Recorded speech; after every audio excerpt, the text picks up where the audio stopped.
Alrighty, guys. So good afternoon, good evening on this Friday evening. Beautiful, beautiful Friday evening, guys. As we um share some of this, guys, for some reason I was having technical difficulties, but we're joined with my awesome guest who needs pretty much no introduction. So go ahead, introduce yourself there. What's up, guys? This is Luis from Limited Editions. You know who I am.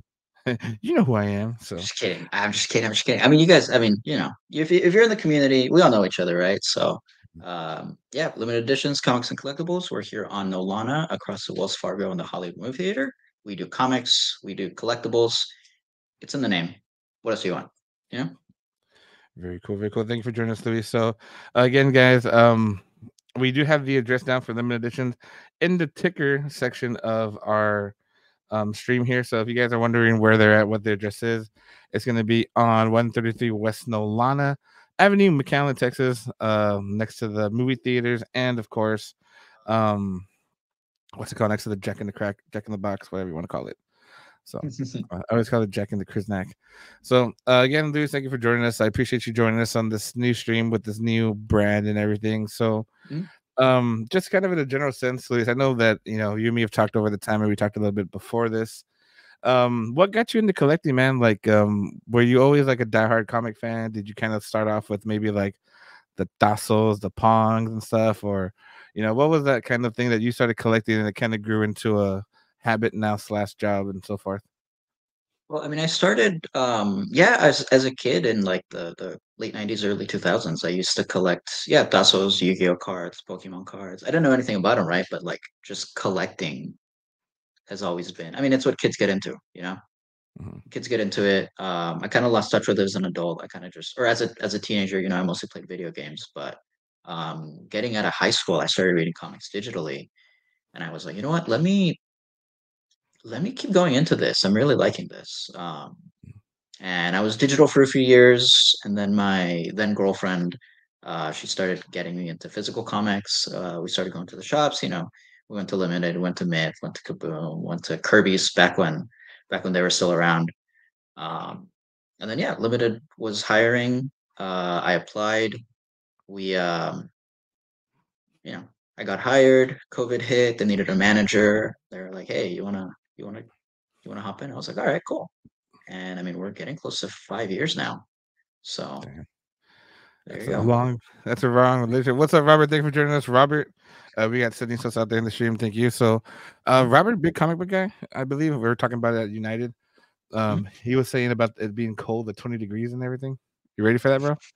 Ready to freeze? So Yeah, I mean it's hitting on Tuesday, which is Pools Day for us. So I uh, gotta be there. I can't skip out.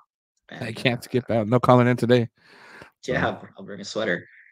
that's funny. And it's funny that you mentioned pools. Hey, fuck yeah. What's it called? My ass is going to be at home. I'm taking the day off, guys, from the collectibles. Um, Yeah. so hopefully my boss is okay with it. Not just fucking with you guys. Mhm, So it's funny that we talk about pools, bro, because that's kind of the one topic that I wanted to go into because, mhm, and I label this one "Pay Your Pools," right?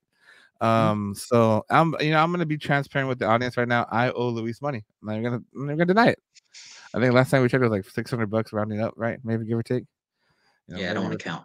maybe with the friends and family discount might be a little bit less, but I'm um trying to be really zen. So I'm like, you know what? The box is in the back. I'll look at it later. he ain't wrong. So just explain to us a little bit about pools, how pools work, and then Mhm, I'll just kind of ask you questions from there because not a lot of people understand what pools are when it comes to a comic book shop and how mhm. pools can shut down the comic book shop. Everybody from like, you know, the kabooms of the world, the limited editions of the world, the Quinn's comics. A lot of people don't understand the math behind it and the science behind it. So just give us a little bit of a rundown there. Okay. So, I mean, the basic thing, right, is new comic books come out every single week, right? Wednesday's the comic book day. It's Tuesday for DC. Doesn't matter. Anyway, new books come out and we have to know how to order. So we order everything 3 to 4 weeks in advance. We always tell people about a month, which is usually accurate. Right. Based on our subscriber numbers, they tell us, hey, I want to pull Batman, Spider-Man, and Last Ronin, or in your case, Obi-Wan, Mandalorian, and Last Ronin, Hey, why you right? gotta go tell So you people my tell stuff? me, so you tell me you want those three, and then the next time the orders are due, which is every single weekend, I make sure to count up how many people I have, plus how many people I think are going to want it, and then I order that amount. And then before the release date, I pull them for you. That way you can just come in and I know exactly how many to have saved up so you can have one and how many to have one so that somebody who might not have a pull list but might want it gets it on the rack. We pay everything up front. So to be completely transparent, it's common knowledge really, but we pay 50% on average per book. Mhm. So if it's a 4.99 or 3.99 book, which is the standard, you're looking at $2 per book for every single book on the racks, whether it's 3.99 to 9.99. We're paying half of that every single time. Okay, very cool. Julian, thanks for joining us, Julian.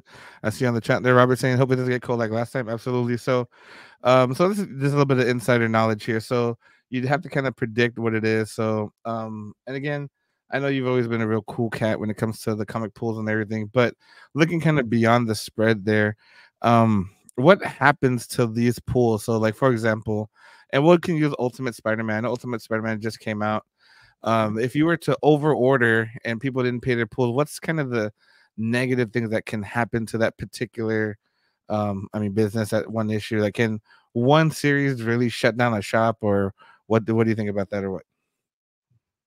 So I've heard a lot of there's been obviously this past year has been kind of it's been not great economically for everybody, right? Not just comic book shops, but the economy in general is kind of in a it's a bit of a shithole, Mhm, But comic book shops, if they're smart, have a certain ratio of how many books they pull for customers in their pull list and how many books they leave on the racks, expecting those to hopefully sell at least to the majority of them.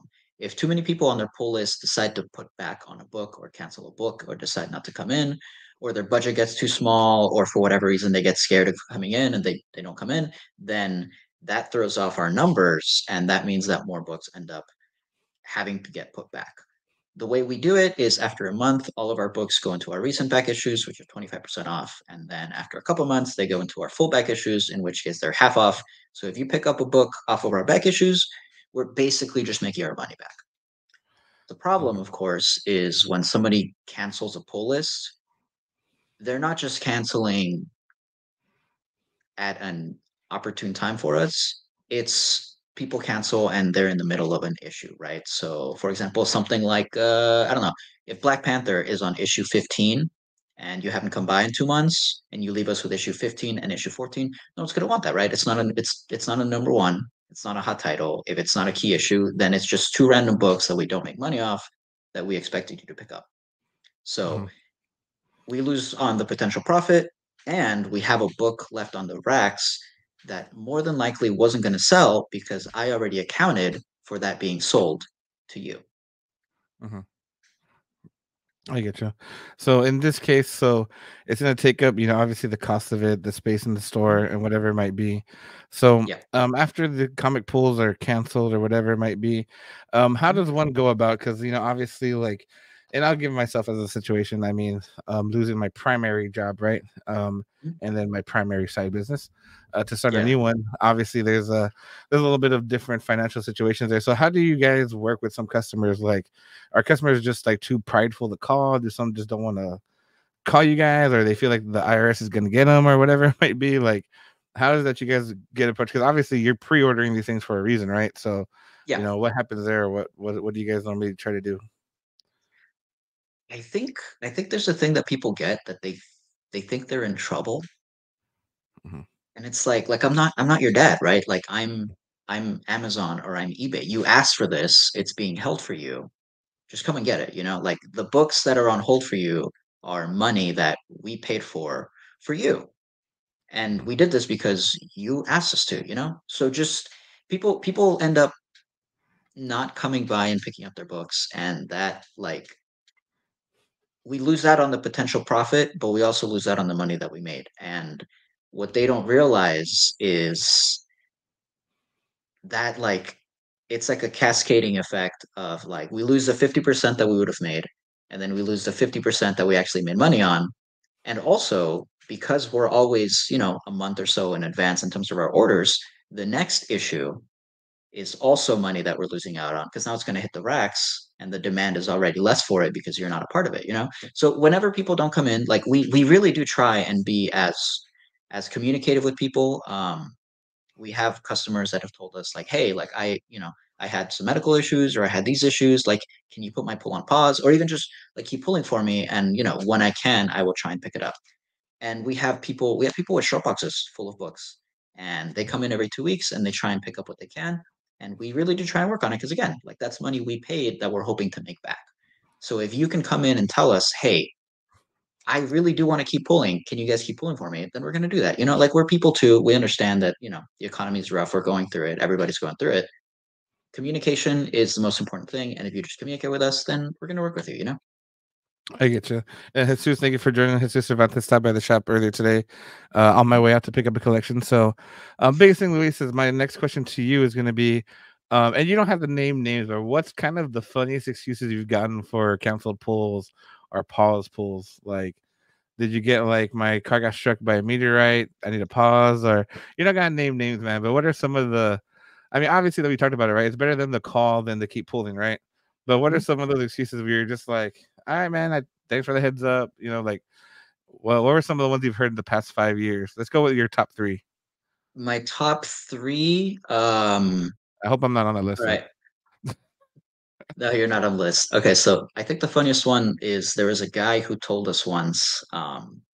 He didn't stop by for a couple months. He's always been good. Whenever he stops coming by, I'm like, he doesn't pull that much, so I know he's good for it, and it's not a big loss. If obviously the people that pull more, they're bigger risks, so we do have to be on top of them a little bit more. But this guy, he only pulled like $1 or $2, so I didn't even notice that he hadn't come by in a couple months. He shoots us a Facebook message, and he's like, "Hey, Luis, I've been in county. I'll stop by next week, bro. Sorry I haven't come by." And I'm just like, you could have just said you're coming by, man. But I appreciate the honesty. I appreciate you communicating with me. So, it's cool. We had another guy, same thing. Like he didn't stop by. We shot him a message. He's like, hey, I'll come out. He's like, I'll be out in a month. I'm in juvie. I'm just like, dude, I didn't know you were Damn. in juve. Like it's everything, man. And then we had a guy who hadn't come by in a while, and his girl gave us a call, and she's like, "Hey, I saw you guys message him about his pool. I had to follow up with you guys to pay for his books because I got his Instagram blocked because he was following a bunch of girls, and in unfollowing him, I guess his account got flagged. So Oh, she came by and paid for all his books and picked them up, and they're still pulling to this day. So and she threw him in the they trash. work everything out. Yeah, yeah. But yeah, like we hear the craziest excuses, or even just relatable things like, hey, I had a kid. I'm gonna go ahead and close my pool. I'll pick up what's left, or medical issues is a big one. Mhm, Budgeting issues is a big one. We had a guy who stopped coming because he made a pull in like August.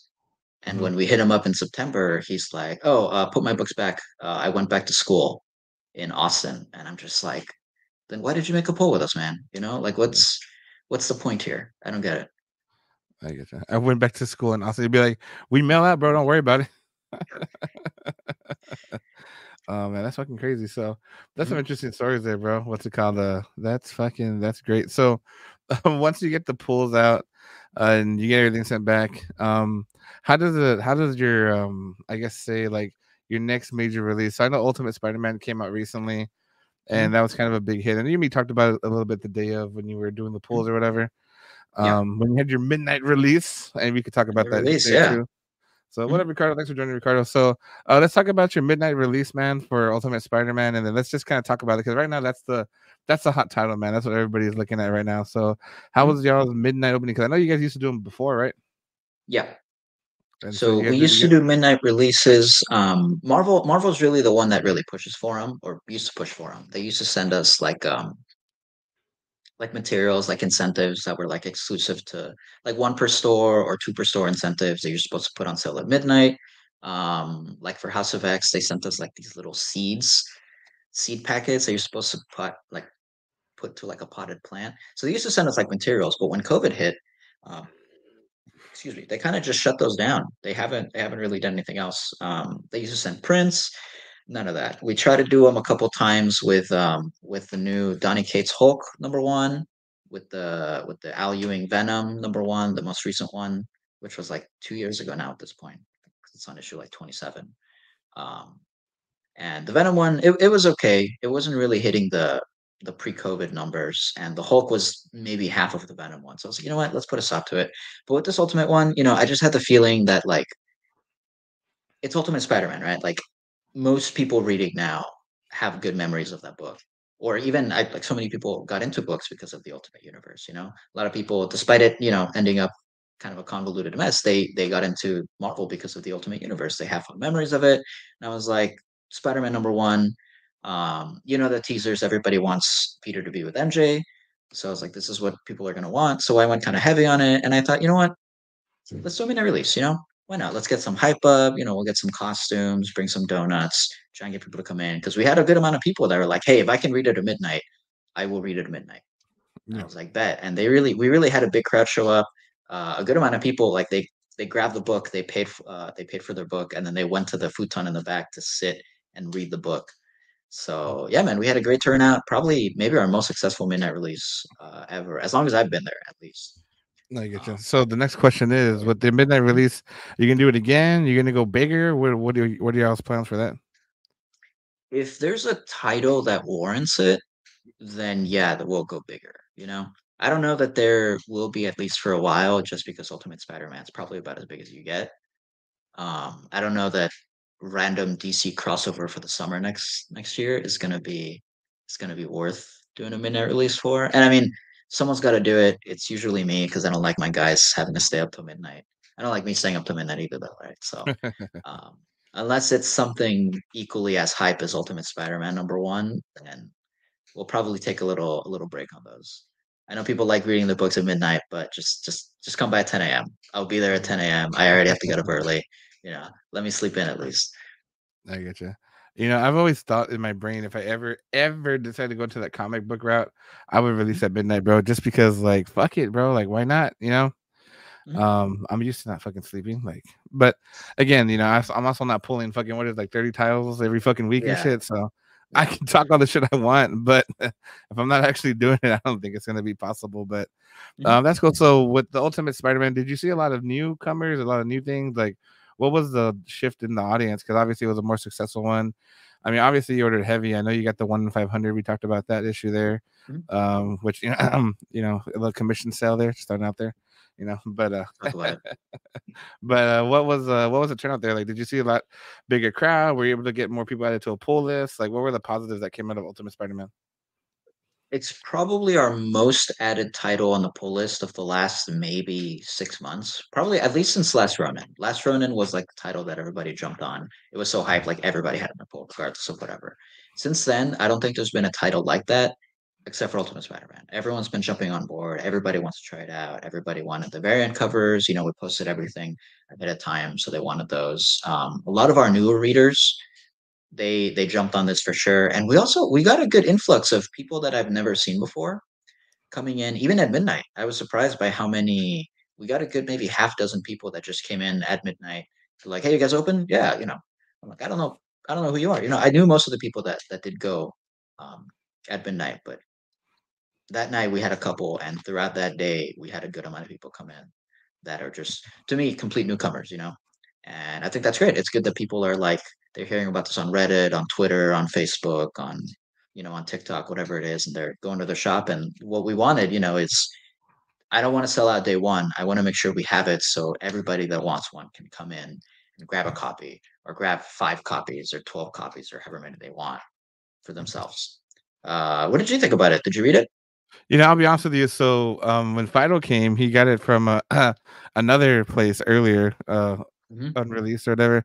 And I Yeah. mean, he read it out loud to me. It's gonna sound real childish, right? But because I was doing something here, and he was reading a couple of the pages, and I said, I appreciate it, Yeah. Fido, because he had 2 copies, but I was tied up doing something else. What's up, Jay? What's up, Romeo? Thanks for joining.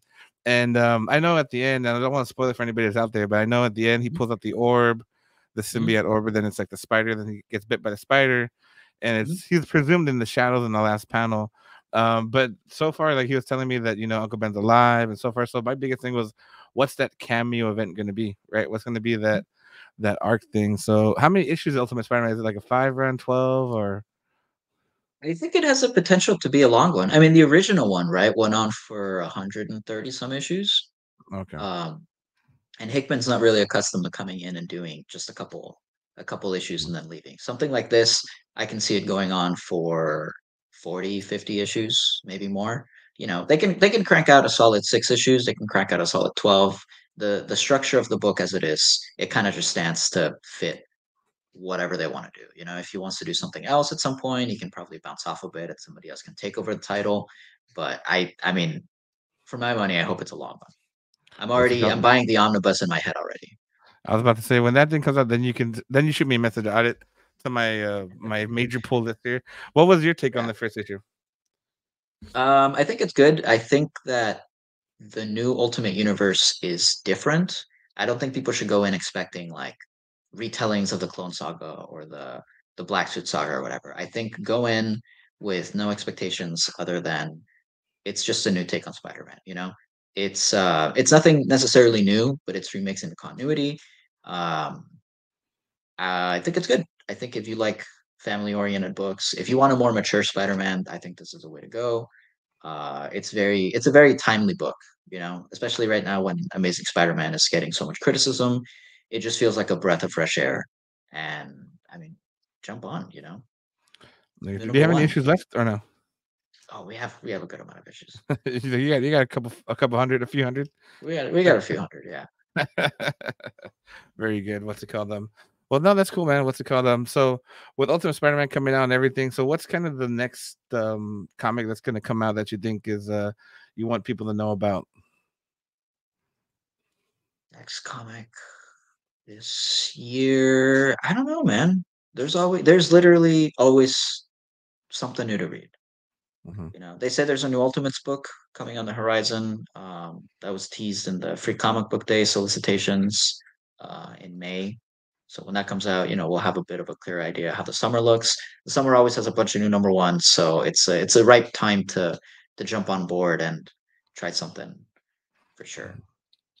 There's some indie books that are going to be returning this coming year. Nice House on the Lake, Department of Truth. Jeff Lemire has some stuff coming out. Um, but yeah, I'm excited to see where the new Ultimate Universe goes. I'm excited to see what else people come out. I mean, I'll try any new number one, you know, I mean, you get to read it before everybody, bro. So and you get to read them. you get Yeah. to read it for free. Start Hmm. charging you for the information, bro. No, I'm just kidding. So, and I guess one of the biggest questions I want to ask you, Luis, is limited editions themselves as a business have been around for a long time. You became the manager, like we talked about in 2020. What's up, Danny from RGV Sports Show? Thank you for joining us. So you've been around the block for a minute, bro. And I think you may have talked about this before, but I want to put it out there on video. Um, I see you guys don't do as many conventions or shows. Is there a reason why you guys don't do as many shows or conventions, or do you guys just want to focus like in the store? We have like United Collectors, sports shows, South Texas Comic Con. I mean, obviously, I'm not gonna lie to you. I drop flyers there all the time for anything, right? So Yeah. obviously, the stuff that's going on in the valley. Mhm. So, is there a reason why? Because I know I've gotten you to do the parking lot events back at the previous position that I Mhm. was at. So, is there a reason why you guys don't do as many, or you're very selective? What's the branding behind that? What's up, Danny? Yeah, man. It's mostly it's like a twofold thing, right? So in terms of manpower, like as it is the way we run the shop, it's we have a limited amount of like hours in which to work with. Half of our staff are students, so we have to, you know, account for those schedules. And when it's those kinds of events and it's me the one that's running them, like I only have so much bandwidth, you know, like you and me, we have the same 24 hours, and I'm like, weekends are mine. And I tell you, you know, like there's a couple of collector events I pulled out because I was like, you know what, I'm tired this time, man. You know, I can't do it, you know. And there's times where like I'm like I pulled out of this one, I pulled out of this one. Like I have to go to this one because you know I Yeah, told you that I would. So like yeah. there's only so much bandwidth that we have, and I mean 6 years is a good length for a comic book shop. But if I have my way, you know, we're gonna be here for another 20, 30, as long as we can. You know, we're not looking to go anywhere. And as we keep growing and as we keep expanding, hoping that we have like a good amount of people to we want to have multiple employees at the store working at any given time, you know, and we're not quite there yet. Not, you know, every single day, but that's the goal. You know, once we get there, then we can allocate more people to work on branding. We can allocate more people to work on doing events and stuff like that. And I mean, if Adam Collections is there and you guys are hosting something, you know, Hmm. hopefully we'll have even more space to be able to swing by. Oh, bro, something's happening in March, bro. No, not March. Something's happening in August. Either I'm getting fired from here too. No, August. I'm just kidding. Yeah, bro, All back to right. school, bro. I'm a back to school guy, bro. I like school because in school I didn't give a flying fuck. So if I could go back in time, I would have paid attention a little bit more. But so the manpower being the biggest thing. So have you guys, or do you plan to? And it's up to you if you want to give out the business secrets. Done any of the out of city, like and maybe Austin, San Antonio? Because I know you guys do have some autograph stuff there. Like you had like the Punisher and so forth. Do you guys just go on your own? Do you guys just want to get stuff signed? Like, what's kind of the reasons behind that? So in terms of like out of city, out of state cons, like that's something we want to do at some point. Full disclosure, there's three owners that are above me in terms of, like the hierarchy of the shop. And one of them, the one that I talk to the most, like he's constantly telling me, he's like, yeah, like if this place is around when I retire, like this is where I'm gonna be. I'm gonna be here. I'm gonna be working, and he would like to get to the point where we're around. We're a big established name, and yeah, we'll send out one or two guys over to Austin, to Houston, to Dallas, to Oklahoma, to San Diego someday, maybe. We'll send out a trailer, run some of those events. So we're not looking to go away anytime soon. We would love to do those, but as it is now, with the bandwidth and the budget that we have, we can only get our hands on so much. The owners they're all collectors as well, so they've like when we had the John Berthal signatures, the Punisher, that was one of the owners, and he's like, hey, like I'm downsizing stuff on my office. I'm gonna bring these in. I was like, all right, like just bring them in. Tell me how much you paid for them. I'll find like a solid price for it, and we'll put them up. I have a guy that he's an old collector. Um, he's not old, but he's been collecting a long time, right? Yeah. And he went to a lot of cons, gets a lot of books signed, and he comes in and he's like, "Hey, I have this signature from this guy. I have this signature for whatever." And, we give him store credit or we give him cash or whatever it is. So we do when we do trade-ins and stuff like that. Especially older stuff. I love dealing with stuff like that. He's brought me in a couple of Kevin Eastman signatures, Jim Lawson, who I think is the first person who's not Peter Laird or Kevin Eastman to work on TMNT. He's brought me Arthur Sudam stuff. He's brought me Mark Wade.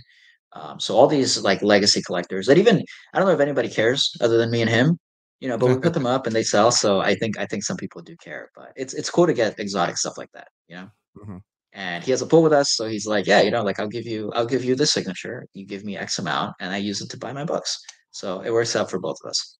Oh, bet, bro. I got this fucking Mandalorian back here. No, I'm just Yeah. kidding. Will this help reduce my pulls? No, I'm just kidding.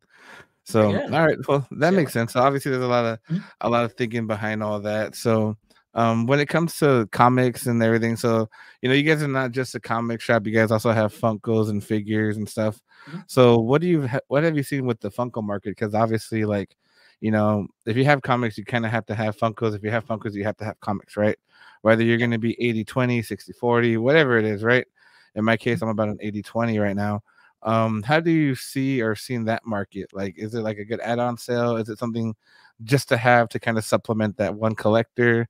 What are your thoughts on that Funko market? I think Funkos are a good market for sure. They were a great market, just a year or two ago. Uh, I think obviously when the economy shrinks a little bit, people tighten their belts and they don't spend as much. And I also think everybody getting every single Funko Pop, all the exclusives, all of this, at some point, like how much room do people have in their houses? You fill up bookshelves and stuff. So there's been a little bit of downsizing. We've seen a lot of people trying to sell Funko Pops over the last year. But I mean, if we're pretty selective with what we purchase. We try and be, strategic, go heavy on stuff like Spider-Man, on stuff like Batman, the stuff that sells for sure. Um, but I mean, I like Funkos. I think it's cool merchandise for people who don't have other merchandisable thing. If you like Star Wars, you can get Star Wars anywhere, right? You can get it at Barnes and Noble, you can get it at Target, you can get it at Walmart, you can get it wherever. But if you like anime, that kind of merchandise, especially just a couple years ago, that wasn't everywhere. You know, you couldn't get Jujutsu Kaisen or Demon Slayer or My Hero Academia stuff. Obviously, this last couple of years, like that's been blowing up more, but it's always been a very accessible way to get, little figurine of character that you like. I have a Doctor Doom myself right here. 20 years ago, where am I going to get a Doctor Doom thing? I don't know, but now I can go to Walmart and I get one of these. So Mm-hmm. it's really good in terms of those kinds of things. And to the people that say that Funkos are like Beanie Babies, I say that Beanie Babies don't have a face. You know, they are their own thing. No one cares about. I had one that I was gifted as a kid, Yeah. and I think his name was Kix. It was like a green bear who played soccer. And it's like, I'm sorry, but no one gives a fuck about Kix, right? Yeah. But I want to keep that because that's Doctor Doom. And I fucking love Mm-hmm. Doctor Doom. So maybe like the lower end Funko Pops, like I don't know if anyone's gonna want like Michael Scott from The Office. But if you like Spider Man, you're probably going to keep your Spider Man Funko Pops. Probably going to Yeah. keep your Batman Funko Pops. You're probably going to keep your Star Wars Funko Pops. So the fact that they're merchandisable for franchises, I think, is what's going to keep them afloat. They may have gone a little bit too hard in trying to sell, a bunch of variants and maybe too many exclusives and maybe, too many big waves of characters that people don't always care about. But the fact that you can put Spider Man's face on there, like that's going to keep it alive, at least to some Mm-hmm. extent. And I I mean, we have so many secondhand shops here in the valley. Like it's really great to see all the competition, all the camaraderie among all of us. So I really hope that it does continue to do well because Funko is a big cornerstone for that. Definitely. So, how often do you get trades for Funkos? Do you guys do trades for Funkos and comics, or do you try to stay away from that? Or We try and do trades here and there. We try and be selective because we do. I mean, we can't do full trade-ins, right? So we do 40 to 60% of whatever either retail or market value, whatever is most useful for gauging something. And yeah, we get a lot of people who everybody wants cash. yeah, cash is king, So bro. yeah, Cash is king. the minute we say like, oh, we're only doing trade-ins at the moment, like half the people bounce. And right now it's a seller's market. Yeah, So is it a buyer's market? Everyone's selling. That's my point. I yeah. never know the difference between those two, but everyone's trying to sell their stuff. And with trade-ins, like it gives us like a good negotiating ground. So Mhm. yeah, we do trade-ins. We prefer key issues, obviously, where possible. Pops are good, especially if they're exclusives, because we don't, we're not Target, so we can't get like Target exclusives or whatever. But yeah, Yeah. trade-ins are they're a great way to keep things flowing, and as long as we try and stick to our margins, it's a good way for them to get something they want, and for us to get something we wouldn't be able to get our hands on otherwise. I get you. So I'm gonna go into the next question, bro. It's gonna be Mhm. semi controversial, but I'm not sure what's it called. Okay. The how often do you get that one customer, bro? And you know what I'm talking about, bro. Like that one person, and there's been some conversations you may have had where they're like, I just went to this place and they sent me over here, and I'm just like, well, look, man, this is the offer, this is the deal. Like, I don't know what to tell you. And Yeah. then I'm like, Luis, did you send this guy over here, bro? Like, what's that one customer that kind of stuck out to you, man? Because for me, I know we had a recent one way back then when it was some. I think I called you about he was trying to sell some comic books that I guess he said he purchased from you before, but he had needed money or whatever it was, Yeah. and he was trying to do that thing like, how much is this one? How much you gonna give me for this? How much you gonna give me for this? How much you gonna give me for this? He was trying to pull the one at a time thing, and I mean I respect it. I mean I get the idea, right? But what's kind of those horror stories of trade that you've gotten? Have you ever got banished? Has somebody ever told you, I hope you get a flat tire or something like that? Have you ever had any of those customers? I don't think anyone's been particularly rude, at least about trade-ins. I mean, it's retail, right? So I've had rude people in the past, but um, the one that I think of in terms of trading is like a guy he sent me on Facebook 3 pictures of 3 books. So 3 books, and he's like, "Hey, I'm trying to sell these 3 books. I want 100." And I was like, all right, as it is, right? Like the value of the books better be $200, right? For what Yeah, I'm looking for. And I look it up. I check eBay. eBay always useful for checking recent sales. You see of what's course. sold. You can make a good average. And I total it up, and I'm like, this. The books are worth maybe $50. I screenshot all 3. I send it back to him. I'm like, hey, it's gonna be like I can offer you like 20, bro. Yeah. And he's like, no, I want 100. And I'm like, I know, bro, but like we're offering you half and they're worth 50. Like no one's gonna give you that. And he's Yeah. like, yeah, but I want 100. And I'm like, okay, you know what? Like, this is my offer. You're welcome to take it. You're welcome to leave it, go somewhere else, try and get that sale. But I didn't tell him, but I was like, yeah, good luck trying to get 100 for all three of these, bro, because it's not going to happen. Sometimes people think, or people think what they spent on a book is what it's worth plus extra. It's like that's not how it works, bro. Like if you didn't get it for cheap, then you're getting it because you want it for yourself. It's not. Uh, a lot of people come into the shop and they're like, oh, like are these comic books? Like they're collectibles, right? And I'm like, yeah. It's like, so if I put it in the back and board, and I keep it for 20 years, like it's gonna be worth like $100 or $200, right? I'm like, man, like it's not a stock market, Like if we could just make money that easy, like I would be doing it. Why would I be selling them to you? Yeah. Um, but yeah, bro, like people don't know always how to be a smart consumer or how to get their stuff. I feel you. So, eBay problems, bro. So this is the thing, and I'm just gonna have this general discussion with you. You let me know what you think about it. I know I got Anthony, Mhm. Jesus, and a lot of other people here chimed in. So, and you guys can jump into the comments if you want, Anthony. I know Anthony owns Yes. RGB Elite out there on I learned. I know it's north-ish, south. And sorry, Anthony, I don't have the address in my head, bro. You don't leave me flyers. I'm gonna Yeah. blame it on you. What's up, Anthony? Um, but eBay problems, bro. So eBay problems. Do you think now, obviously with COVID, and we're in a recession, so there's a lot of TikTok going on, and people are like, Mhm. "I'm gonna sell this," and you always get you. It never fucking fails, bro. Because I would swear, if it's not in person, it's a message where someone will send you like, "Oh," and I guess I'm gonna show the merchandise I got early, right? So I Yeah. have this Cody Rhodes AEW, and it's on eBay for $100, but that's the listed price, not the sold price, right? Yeah. So do you feel like with eBay, it's not really informing the customers? Like, how do you educate those customers, bro? Because you got those customers that are like, nope, eBay says it's $100, and then you have to go and filter and sold and so forth. It's on Klausner Road. There you go. Yeah, I knew it was on Klausner Road. I was just checking if you knew, bro. So appreciate it, Anthony. So, but what do you think there, Luis? Do you think like eBay has affected a lot of the collectible world, whether it's comics, Funkos, figures? Like, what do you think the influence it's had? Because obviously, TikTok, Gary V, I buy it at a garage sale and I flip it type of shit, right? So, like, Yeah. how does that affect us as businesses? What do you think? I think it definitely has an impact.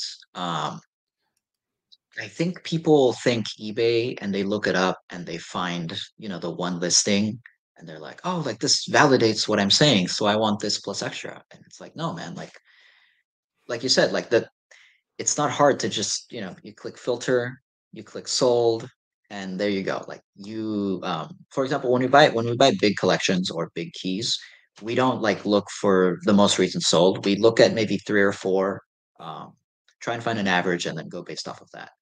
And we tell people that, we're like, hey, like this is the case. It's not gonna happen. We had a guy trying to sell us a Killing Joke, and he wanted 2,500, I think, CGC 9.6.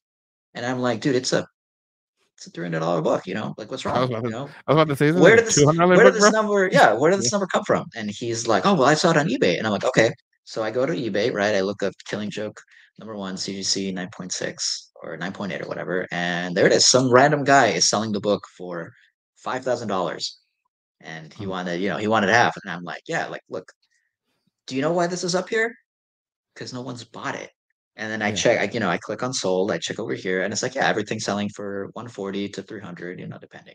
And just telling people, like, educating the consumer, educating the customer is important because then, they go into somewhere and odds are, like, I wasn't the first one he talked to. Maybe he stopped by Kaboom, he stopped by Myth, he stopped with Homer, and he's like, hey, I want $5,000, I want $2,500. And it's like, no, like, that's not going to happen. Yeah. But maybe like maybe they just didn't tell him, or they just told him to flip off. And we just have to be the ones to to sit down and be like, hey, like this is how you do it, this is how to be an informed consumer. Mm, um Similar in terms of comics. Key Collector is mm. it was it was the bane of our existence for I a fucking while. love that people app, bro. were Just so you know, people were 100%. going If you use it right, you know on, it. like, yeah, if you use it right, yeah, for sure. If you use it But right, like you know how people to were use it. looking through our dollar bin and Shut just the fuck up. spending hours looking for stuff, and they're picking out dollar comics, and it's like, oh, like this is worth $4. Oh, this is worth $6. Oh, this is worth whatever. And it's like, oh man, like these guys are here forever, and then they leave a mess, and then they don't always pick everything up. And again, like it's important to know, like, you look at Key Collector, you see an issue, and you're like, oh, high is 50. But what's the mid? The mid is 15. So when you come at me and you're like, oh, this says it sold for 50, then you have to really, again, sit down and tell them, like, well, it's an average, the quality of the book, the condition, it all plays a part. Like we're the ones that are supposed to know how to make this sale, so we have to know how to educate them on how to properly know the worth of what they're looking at. Yeah. The high, but it's missing a page and a chip, and it's detached at the spine. I'm like, bro, that's very low, bro. And he's like, That's a low no, grade, man. Yeah. no, man. It says here it's $100. I said, look, bro, I give you like a dollar. I'm like, but you might want to hold on to it maybe in a couple of years. I was like, fuck, it's not gonna change, But Yeah. it might be an amazing fantasy in the future. Did you see that shit? The amazing fantasy? Or no, it wasn't funny. It was the first Silver Surfer, the Silver 1.8 Yeah. million. Fucking Yeah. crazy, bro, right? That's crazy, dude. That's awesome. 1.8. That's great. That see, and what that does, right, is that pushes the ceiling of what is a comic book worth, because now if this book, which was worth less than that, it's not worth this, then other comparable books can say, well, maybe we can be worth a little more. Yeah. What's the highest book right now? AF 15 is Yes. 3.6, 3.8, maybe we'll hit 4 in the next couple of Yeah. years. That would be And great. just for everybody that doesn't know, that's Amazing Fantasy 15 with the first appearance of Spider-Man, right? So, They yeah. know. All Hey, these bro, guys you'd are be so surprised, savvy. Come bro. on. Some people don't know. Some people are. I learned this, bro. I was at United Collectors. I was talking to Jerry. I don't think Jerry's on. If he is, what's up, Jerry? He does Hot Wheels, right? And he's Mhm. like, man, the thing I like about your stream. I said, what's up, bro? He's like, it's always educational, like whether it's Funkos, comics, or whatever. I said, bro, I appreciate it. I mean, comics not for everybody, but information is good. And plus, like, it's kind of like what we talked about the eBay problem, right? So, Yeah. like, sometimes we got to be able to inform the consumer. So, even though they might not deal with comics, they're gonna know what to look for, what tools are there, and so forth. So, I think it's a win-win, bro. Yeah. Yeah, So, for sure. but yeah, so when you get those eBay problems, so in your opinion, I know we had that scandal with CGC, them modifying illegally Tampering. some of Yeah. those grades. Do you think that CGC fraud and all that stuff, you think that's going to play a major part in the next coming year with everything going on in the comic world, or you think it's just going to be like a one and done? Because if you really look at it, it was like what it was a lot of Black Cat. ASM 282 or something. There was like a lot of specs. I figured there were a lot more spec issues. I don't know Yeah. how you felt about that list. I'm pretty sure you saw the list too. Do you feel like they're just dead issues that are going to be there, or what do you think?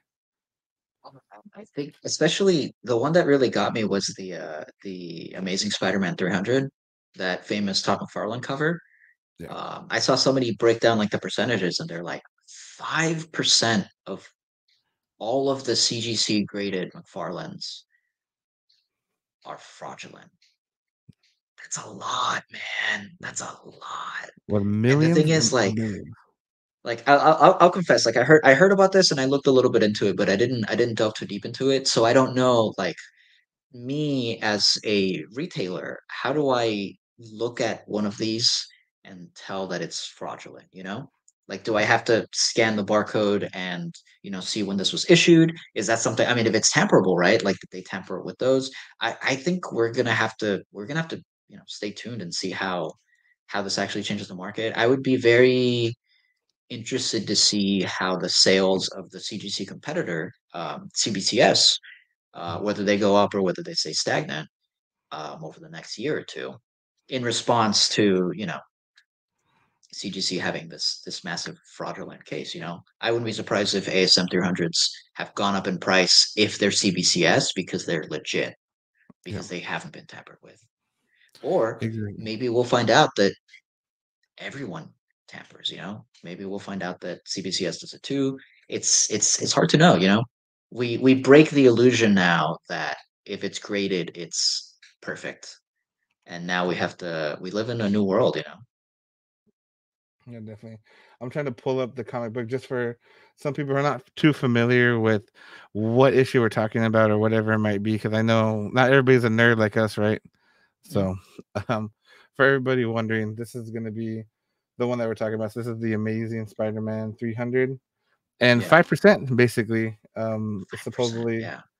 fraudulent. So my question is, and I mean, you don't really have to answer it too much, but just between you Mhm. and me for the conversation part of this, you think any of those made it to the Valley, bro?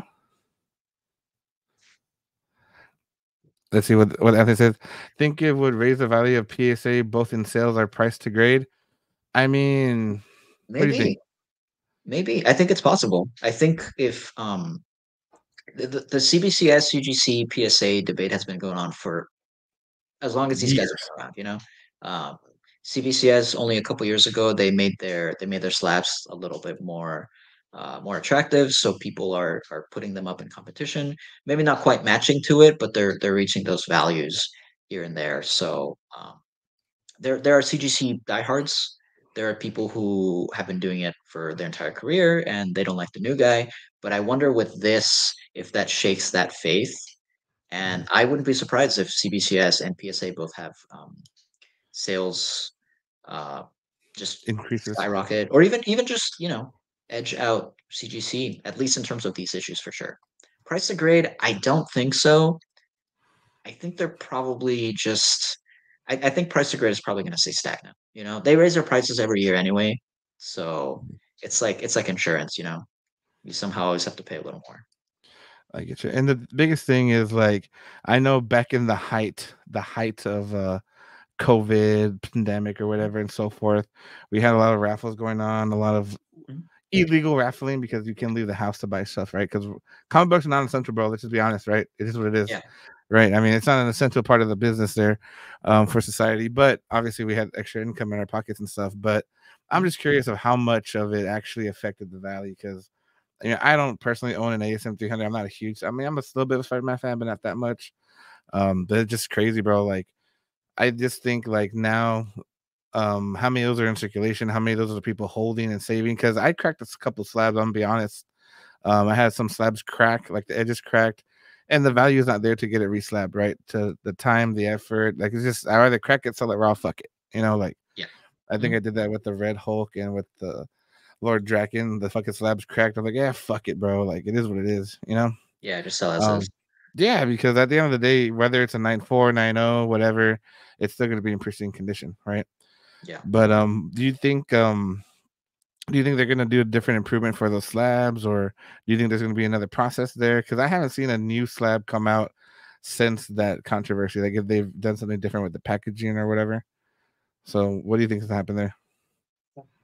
I think these kinds of things take time to put into place. I remember like when Last Ronin came out, right? Last Ronin is if you I mean you guys know, right? Because you picked up Last Ronin. Who doesn't, right?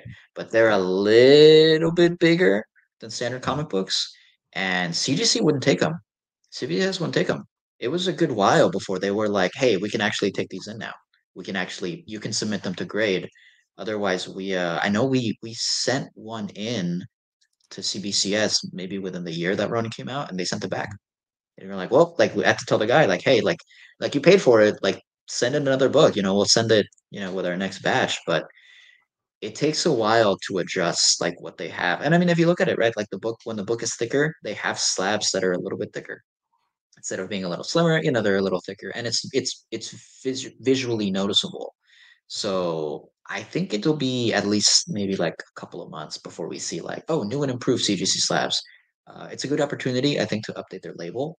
I this is my like personal thing, but I actually don't really like CGC labels too much. So if they could, modernize that a little bit, that would be cool. Roll What's these a both out at the same time. Come on. debate, bro? I'm a CGC guy, bro. I'm that guy. I'm the fanboy, bro. You're a CBCS guy or what? I like them both, but I think the CBCS slabs the labels at least look a little more modern. I do think I the mean, CGC, like the actual cases themselves, like they're made of like a really, really cool plastic. I like that, but it's just, I don't like the white letter around the number or the white background on the number. I don't know. It doesn't vibe with me. I get you. I get you. So, with everything going on, I know like pretty much pre-COVID before we start getting to wrapping everything up. You guys did a lot of claim sales, a lot of things like that. I know you haven't done it in a minute. And you don't have to share Mhm. any business plans, but what can we expect to see for the future of limited editions? Obviously, like we talked about, you manage the shop, you got your three buddies up there that with input of what you need and so forth. What are some things that we're gonna see from you guys this year? Are you gonna run more claims? Are you gonna try to do whatnots? Are you gonna try to sell more on eBay? Like what's kind of that little business scope you want to put out there? Because obviously, we're a very tech driven society now, right? With the Mhm. It's so funny, bro. Because and this is kind of a sidetrack note, me going on the rant, but I fucking hate when people say they're not tech savvy. But when it was 2020 and they wanted to go to Chili's, they would scan the QR code, like because they're like, I'm not Yeah. gonna fucking be home. I'm gonna go out to eat with my gloves and my mask and my hand sanitizer, and I'm gonna take these 20 things to eat these boneless nuggets. But Yeah. what's the future holding for you guys? Are you guys gonna try to do more of a tech savvy thing? Or are you guys gonna try to do because I mean we talked a little bit off camera about tech and stuff. So what's the future hold for you guys? We bought a collection of 5,000 comic books right before Christmas. So we're definitely looking into how to liquidate those, how to convert that investment into profit.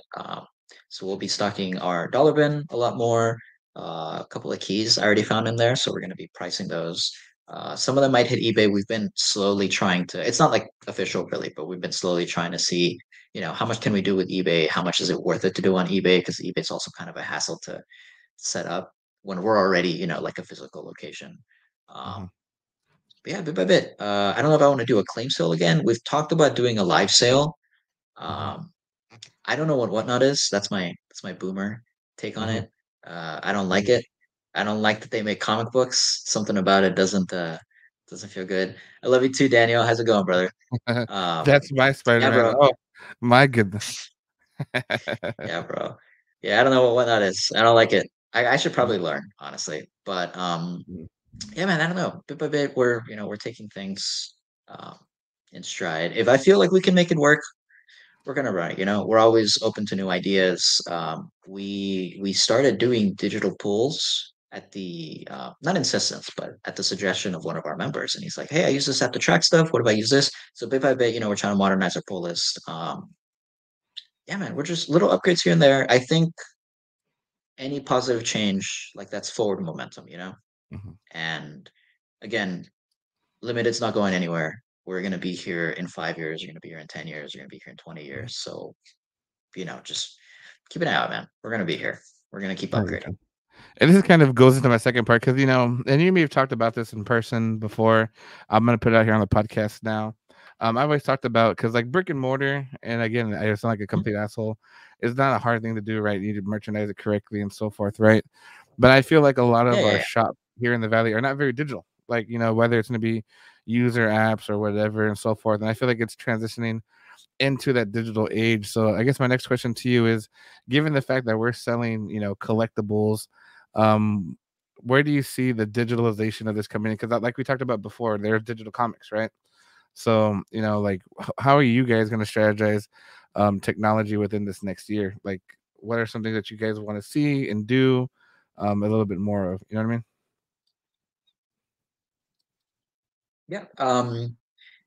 I think the really useful thing with tech is how instantaneous you can get something. So, used to be you find out what new comic books when they come out, you go there and you see it. And we started doing live streams, Kaboom started doing live streams. Homer's books go on sale right at midnight on his website. Like bit by bit, we're trying to make sure that our social media presence is strong, that we're responding to things as soon as possible, that we're answering questions as soon as possible, that we're educating our customers. I would love to have the time to do more TikTok content to show people like, hey, like, because a lot of people, right, they don't know about comics. Comics 101. What's a pull list? This is what it is. This is how you get it. The big difficulty is how do you find the right audience for your product? Whether that's Funko Pops, whether that's statues, whether that's books, and just trying to put all of ourselves out there as much as we can, as best as we can. We're trying to put ourselves in front of the consumer so that they get what they want. I mean, it's business is business, but we try and make sure that we pay attention to our customers and we give them what they want and we give them fair deals. You give them a fair deal and they'll keep coming back. You educate them, you communicate with them, and they'll keep coming back. And that's how I made a bunch of friends uh, at Limited over the past few years, and a bunch of them are just, they came by and they were like, "Hey, what's a pull list? Hey, what's up with this Funko Pop? Hey, have you read this?" And just talking to them. Um, that bond of communication is what really pushes business forward. It's easy to think as business as like it's all cold and calculated numbers, Mhm. and on some level it is, right? Like you and me know, you and me both know we have to be very much on top of all of those things. We have to know our profit margins, we have to know our budgets, we have to know how much we're spending, how much labor we're allocating to certain things.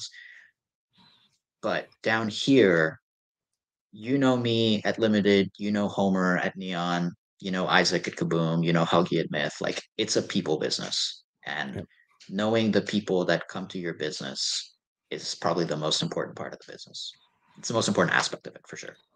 Definitely. And it's so funny because like you have to be able to, and I use this word a lot, everybody always laughs about, but you got to penetrate that younger audience, but maintain the one you have.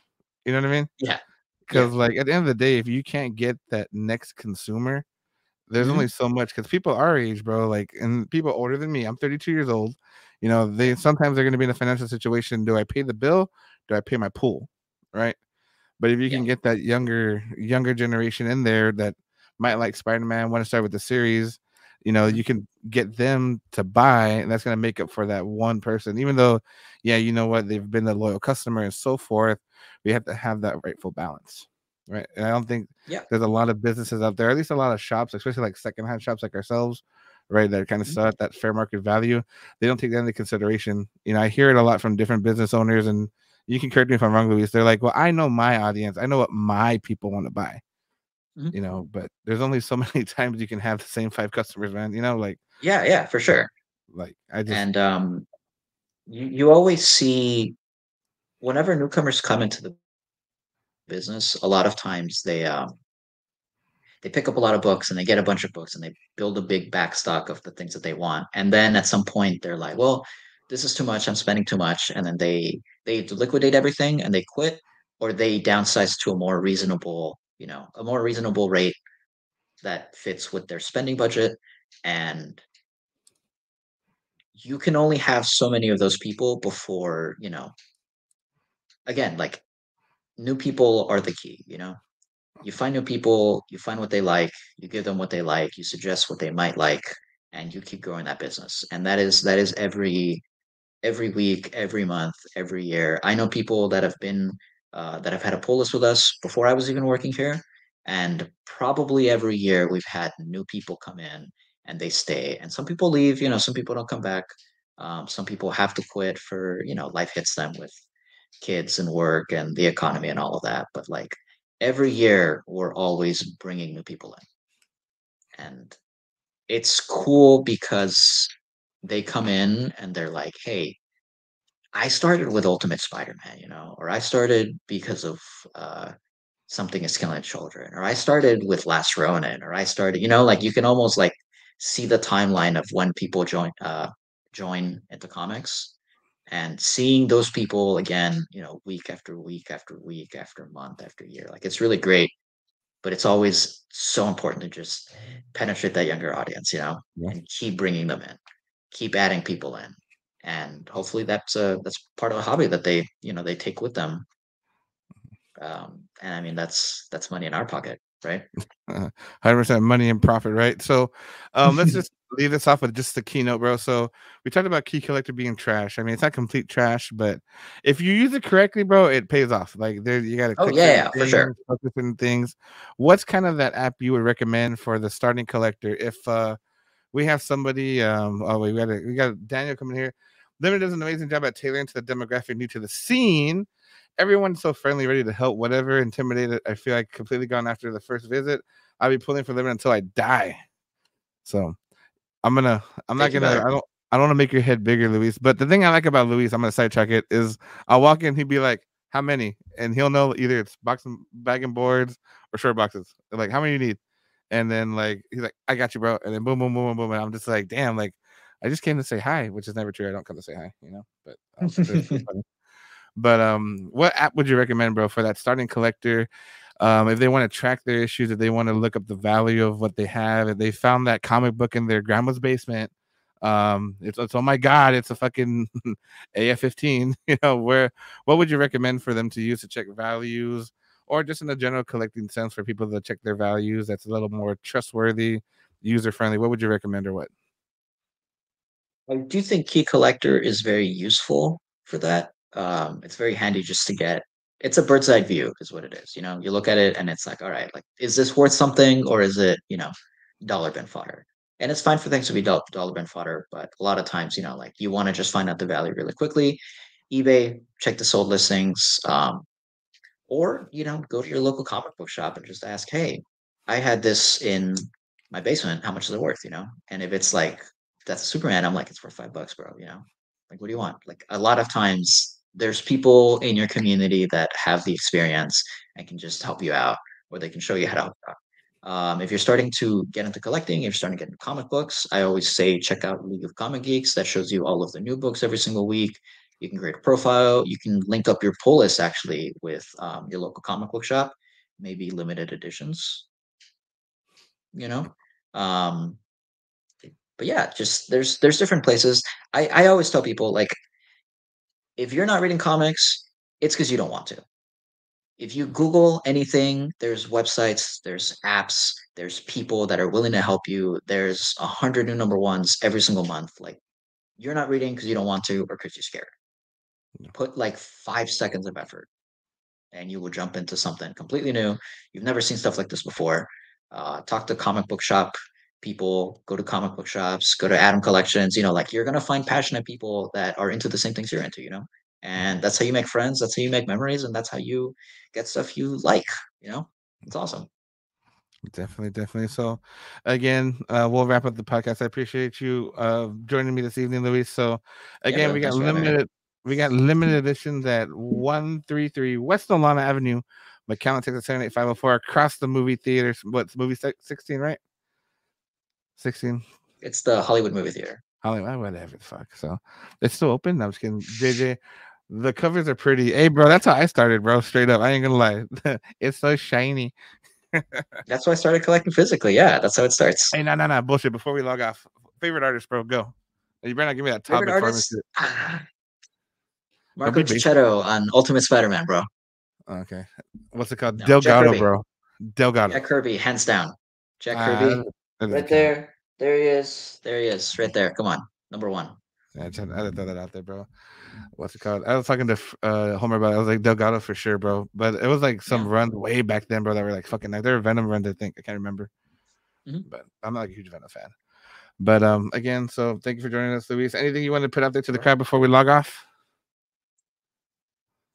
Thank you guys for tuning in. Swing by the shop, pick up Ultimate Spider-Man number one. Available now. Start a pull list. Don't you have a special going on for the Ultimate Spider-Man if anybody wants to start a collection?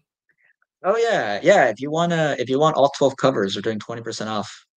Damn, If you're doing, That's more than yeah, Neon Comics, bro. That they didn't. No, I'm fucking. That's piss off Homer. I didn't say that. I I didn't fucking say that, said it. Homer. I said that Homer. I was like, what 20% over here? Love you, Homer. I'm just kidding, guys. Homer's a mutual friend. So all Mhm. comic book shops are good, guys. If you're looking for all 12 covers, I know Luis is running a promo, 20% off all the 12. Do you still have any ratios left or no? 1 in 100s, maybe. I think we sold out of the 125s. Oh, Jesus is off this And we weekend, sold out bro. of the one out of 500. Yeah, bro, swing by. We have a bunch. Check them out. We got what? I think we have all 12. I think the Bagley. I'm gonna be honest. I didn't really like the Bagley all that much. Bagley's not Mhm, really. He's not really my guy. But I mean, if you pick up 11, just ask the guys at the counter, and they'll probably let it go. definitely. All you gotta do, Cervantes, is say, "I want the Adam Collections discount." No, fucking with you. You Anyways, all right, guys. know Thank you what? for joining us. Actually, What's up? I'll say it right now. If you go to the counter this weekend and you say I want the Adam Collections discount, you get 15% off any Ultimate Spider-Man cover on us. Oh, my man. Look at this guy. Fucking, that's why I like it, Luis. So, again, guys, check out limited edition this weekend. You got the Adam Collections, 50% off any cover, one cover, or do the run. Fuck it, get all 12. Join us next week, guys. Next week, we have Culture Shock out of Brownsville, Texas. Hot Wheels, Funkos, Chronic Comics. Man, you fucking name it. It's like the same thing. But again, Luis, thank you for your time, bro. And Yep, thanks for having me, brother. anytime, bro. I'm definitely going to catch you later Juan Campos. Damn, you ain't ready to go, Jay. I'm talking with you, Jay. So, but alrighty. But besides that, guys, have a wonderful night. We'll catch you next week at 8 o'clock. So, we'll Later, see you guys. guys. Have a good night.